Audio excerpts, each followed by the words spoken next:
What can you tell us about Ryan Graves, born in Ohio, a big surfer, I gather? He's the Senior Vice President of Global Operations at Uber. What can you tell us about him? Yeah, an important presence at Uber. I would almost call him the spiritual leader of the company.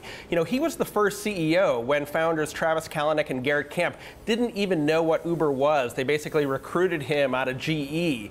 But, you know, he grew. Travis came into the business. He was Travis's right-hand man, basically. And he ran the operations. Like, he was the leader of those 600, you know, general managers who operate their businesses sort of like entrepreneurs. Over the last year or so, he did kind of take a smaller role.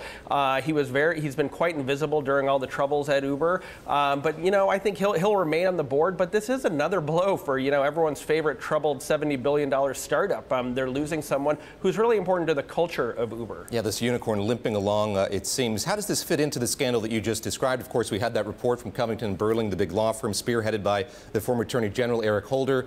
We saw the CEO, Travis Kalanick, step aside in light of that report.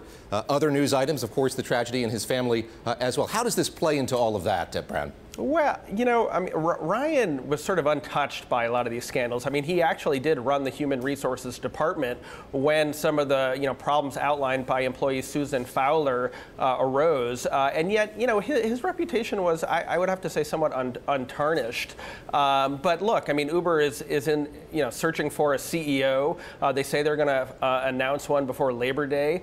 I think this new CEO has probably lost an important ally in trying to figure out this massively complicated business and somewhat decentralized business. So I think, you know, it's not great moving forward for the next leader of Uber. They're going to have to kind of reinvent that wheel by themselves. Brad, as we speed toward Labor Day, let me just ask you about that short list. The list remains as short as it's ever been. I guess the names sort of rotate around a bit. Do we have a sense of what kind of leader Uber is looking for? What type of leader Uber's board would like to see in that position?